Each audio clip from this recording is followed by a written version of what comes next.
Pledge allegiance to the flag of the United States of America, and to the republic for which it stands, one nation, under God, indivisible, with liberty and justice for all. Okay, the next item is to approve the minutes from the March 12th meeting. Is there a motion to approve? So moved. Commissioner Levo, seconded. Commissioner Pine. All those in favor say aye. Aye. Opposed? Abstentions? I will abstain. I was out. Okay, all right. And next we are going on to the awards for the Philpile case, which I'll start off. Well, thank you all for coming tonight. And, having been in law enforcement myself for 26 years, I know one of the last cases you probably want to get in your municipality is something involving public corruption, especially a case like this where there's health and safety repercussions for the kids. And it takes a lot from the law enforcement officers to take on a case like this. And in this case, it was absolutely exceptional, the investigation. You're going into an investigation of your own town and community that you've worked in for many years, and you're dealing with people that you've probably dealt with numerous times. And in addition to that, because it's a public corruption case, you're dealing with the added element of political influence and all things that always come with anything to do with the public corruption. And then you add into this case the whole contaminated soil part. So not only do you have, come on in, David, not only do you have the detectives involved in this having to use everything that they know from their training and experience as a detective, but now they have to learn about an entire business dealing with the environmental laws, rules, and regulations around contaminated soil, how businesses have to deal with it, who the players were in that business. And the investigation was unbelievably extensive. But then comes the other part. So as an investigator, you can do all the investigating that you want, but if the state's attorney's office and the prosecutors and investigators don't want to take up your case, you're sort of dead in the water. And in this case, it was an amazing collaboration, and the state's attorney's office, investigators and prosecutors had to deal with the same pressures, the political pressures, the publicity surrounding a case like this, the public outcry when they find out that there's contaminated soil on playing fields. So it was amazing to watch this, and I was proud to be on the commission during that whole time to see the collaboration between the Fairfield Police and the amazing job done by the detectives and the state's attorney's office. Never relenting, always moving forward. There was always bumps along the way. There were so many people involved and so many barriers. It was just an amazing collaboration, and it is some of the finest police work I've seen. And I want to thank you all on behalf of the commission for all the work that you did. I know it was not easy. It was long hours, hundreds of hours. But at the end of the day, you brought justice for the town of Fairfield and safety to our residents and, most importantly, our children that are playing on those fields that are now once again safe today. So I want to thank you for that. And on that, I'd like to call up our first selectman, Bill Gerber.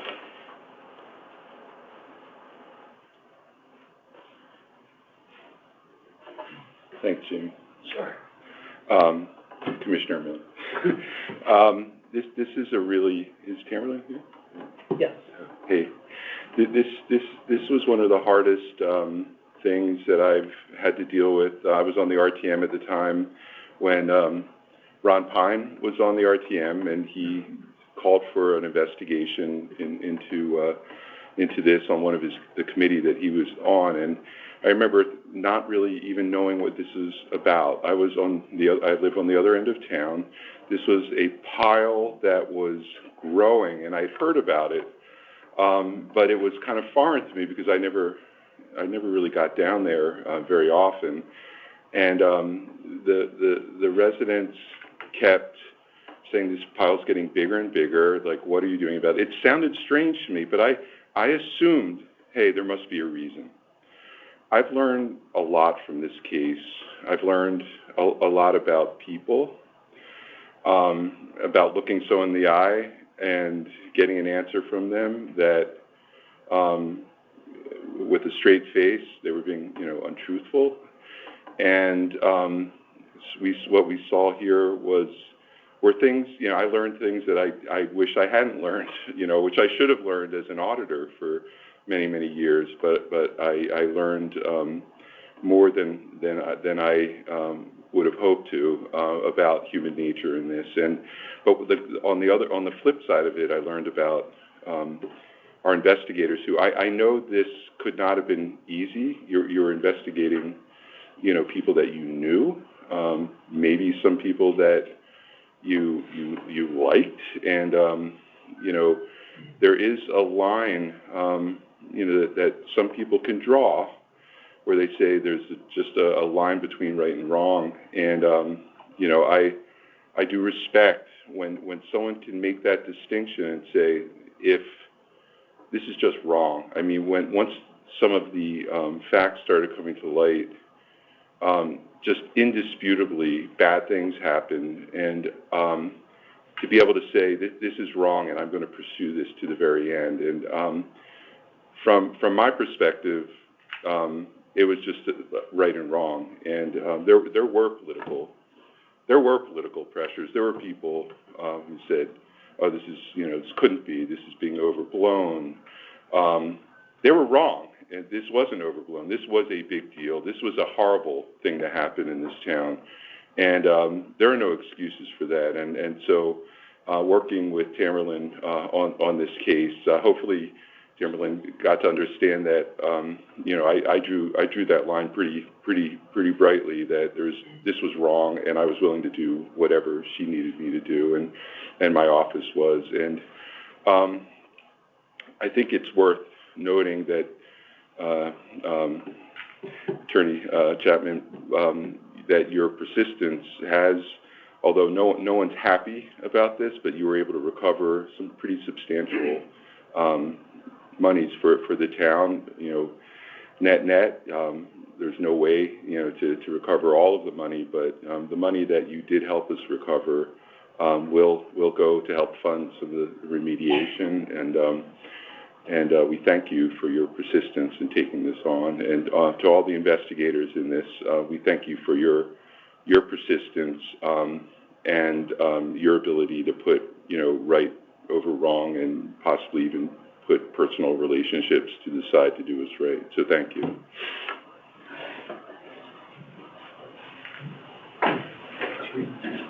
Okay, so at this time I'd ask the Chief to come up and Commissioner Pine to present the awards.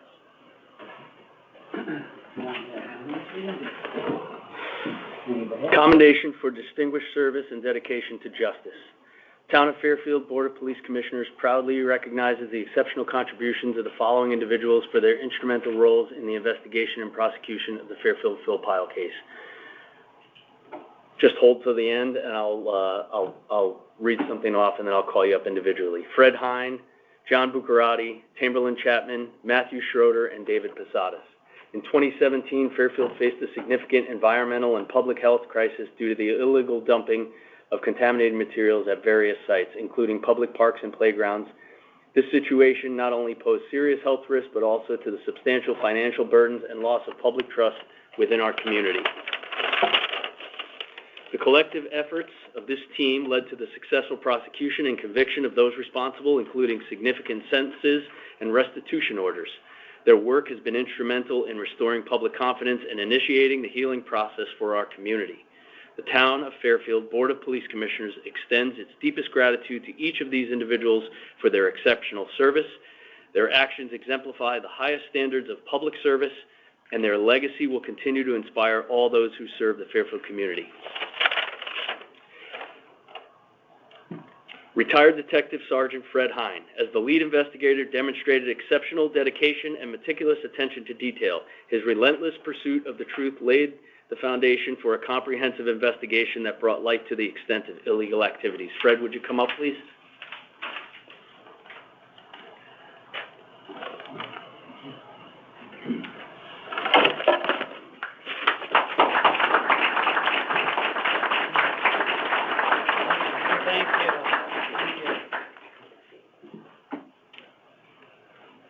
Retired Deputy Chief John Bucciarati.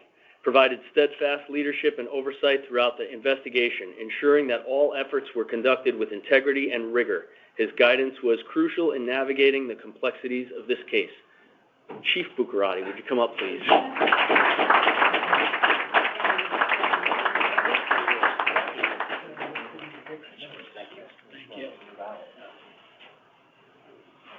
We'll take more pictures in a minute. Senior Assistant State's Attorney Tamberlin Chapman exemplified prosecutorial excellence, upholding the rule of law with unwavering determination. Her rigorous legal approach ensured that justice was achieved for the community, reinforcing public trust in the judicial process. Tamberlin, would you come up, please?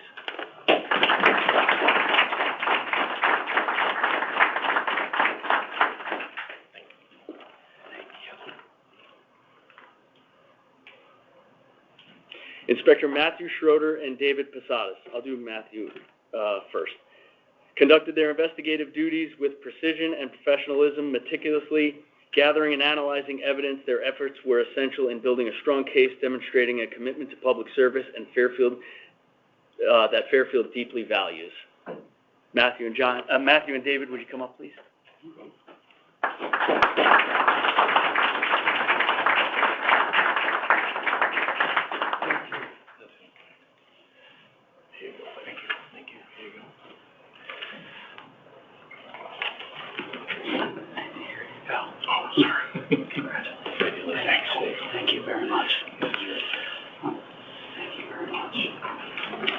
So if I could have everyone come up and stand next to the, and Jamie and Commissioner.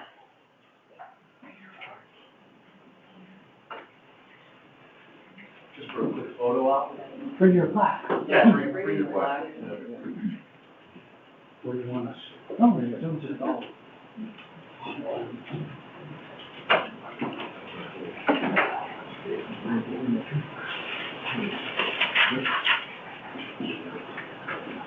Try to tighten up.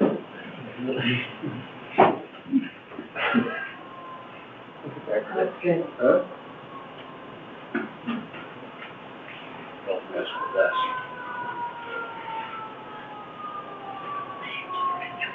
Yeah, good job.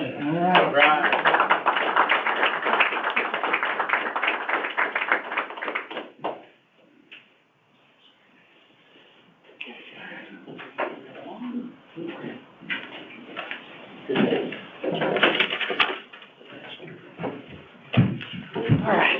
So it's an honor to have the Chief State's Attorney, Pat Griffin, here. If you can come up and say a few words.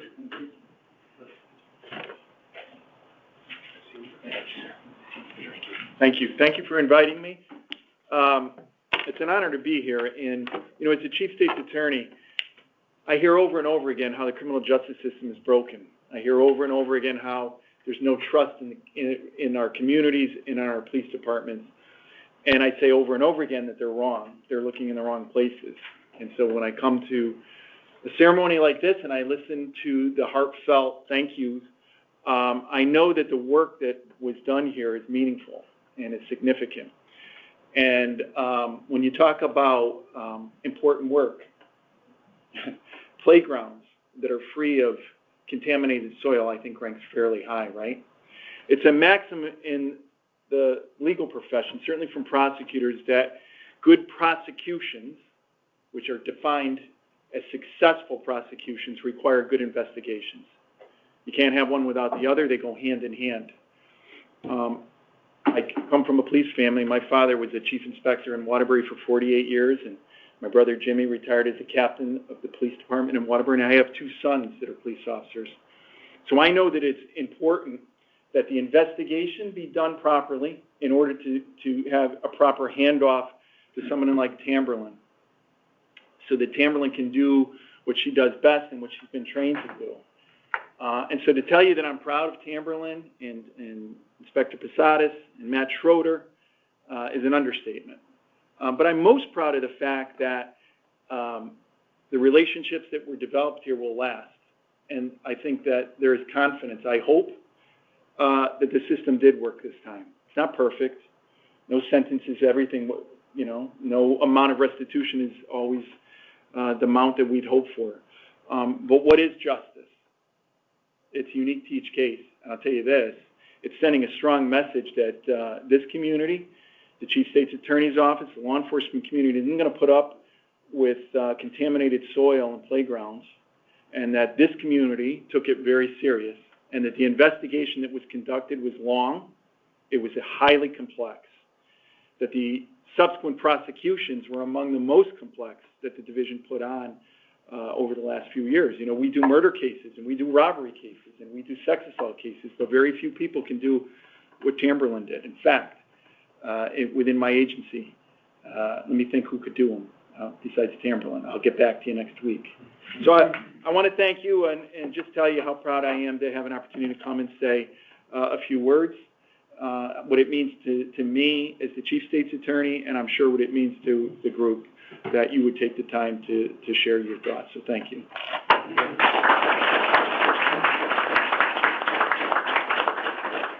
Tamberlin, would you like to come up and say a few words?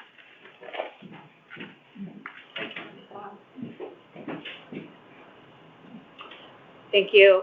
I would love to just thank the board and Chief Palomares, and I just want to supplement really briefly what my chief, Pat Griffin, just said, because I've been doing these cases, these types of prosecutions for 28 years, and the types of charges, the enviro charges, and the white-collar crime, and the municipal corruption, all of that, can never be successfully prosecuted with just even just one state inspector. They're always a collaborative effort with our state, our federal, our local law enforcement in multiple jurisdictions throughout the state. And so while we've been doing these types of cases for years, I can say quite confidently that this specific case presented challenges and complexies that you don't see very often, even in these types of multi-defendant, multi-charge cases. And of course, part of that, a big part of that was the ongoing sort of interference and challenges with the municipal corruption that was going on during the investigation. And so I bring that up because really that collaborative effort with finding detectives in your municipal police department that are willing to withstand the pressure and the influence and the politics, and the outright document shredding and the tactics that were going on, to find somebody that will withstand that and keep on track and keep it going and follow what is right and bring it to fruition is really just incredible. It's amazing. And so again, you know, without Fred Hine and then you know, from our office, Matt Schroeder, Dave Posadas, and with the support of John Bucciarati, who this case never would have been successfully prosecuted and all the way to disposition. So I really just want to emphasize all, and you know, really, I could, you know, there's probably over 45 individual law enforcement officers throughout the state that were involved in this in one way or another over the 7.5 years. But without those 4 core individuals, we would not have been able to pursue and prosecute. And just one other point is that it's so important, right? These types of cases, a lot of times it's during the investigation and during the arrest phase that the crime finally ceases. So without that determination and tenacity and integrity, then much of this would not have been discovered and ultimately addressed. And so, and you know, now with the completion, hopefully the town can continue to address the cleanup. And you know, you've already done so much of that. But so I just wanted to really emphasize the integrity of this investigative team. So Thank you, and thank you to the town.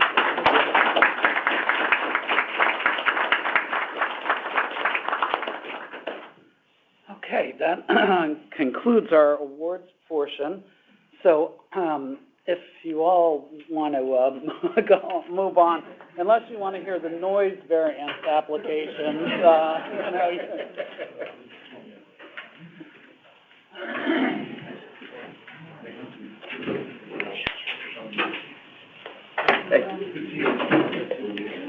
Hi. You too. Thank you. Thank you. Thank you. Thank you so much. Thank you. Thank you. Pleasure. Pleasure. Thank you. Pleasure so much. Good job.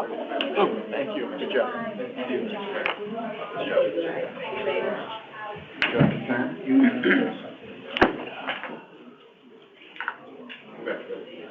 Okay, so oh, thanks. Yeah, that was nice. All right, so we'll move on to item number 4, which is the noise variance applications. Do you want us to read them, or? No, I can just Okay. real quick. Sure. We have one, Allison Berger, who is the Dean of Students at Fairfield University. This is for the annual Clam Jam, which is a sanctioned event from Fairfield University. In the last, I'll say, 11 years that we've held it at Penfield Pavilion, we have had very few issues, if any. So I think it would be okay to approve. And the second one is a mariachi band between the hours at 235 Mill Hill Road in Southport. And I think that one would be fine as well. Could get out of control, 88. Hey, you never know.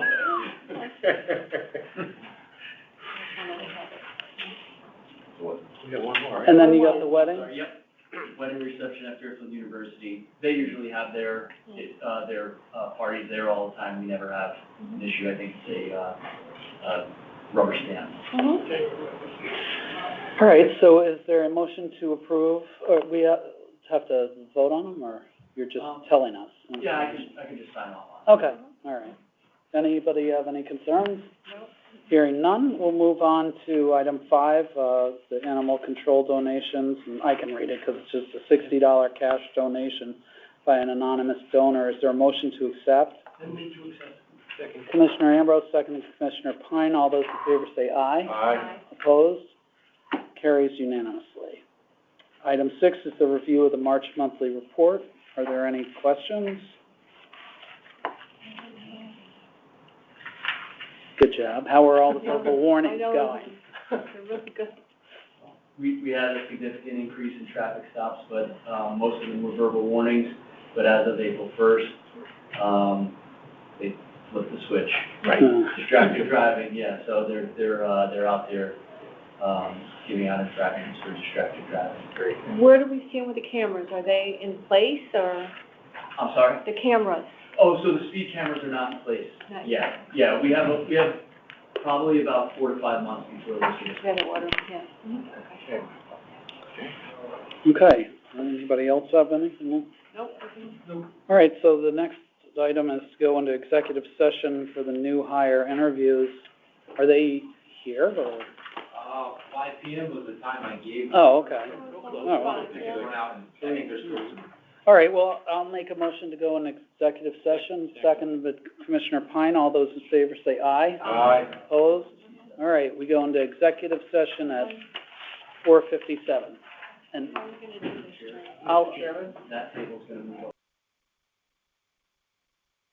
so we are back in public session at 6:33 p.m. No motions were cast, no, what was it? No votes were cast. Motion's made. And, yeah, no motions were made, no votes were cast during executive session. So now we are going to rank the candidates for entry-level patrol officer.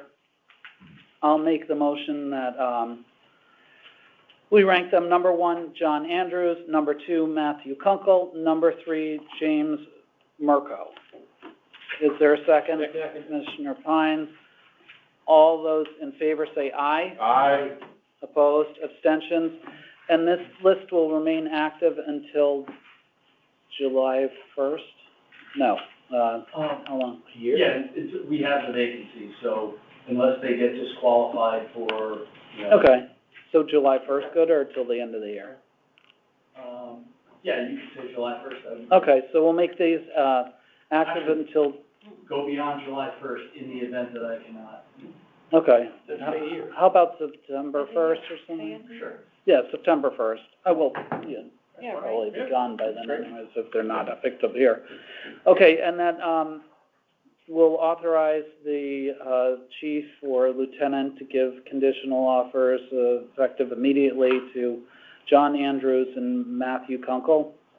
Is that good?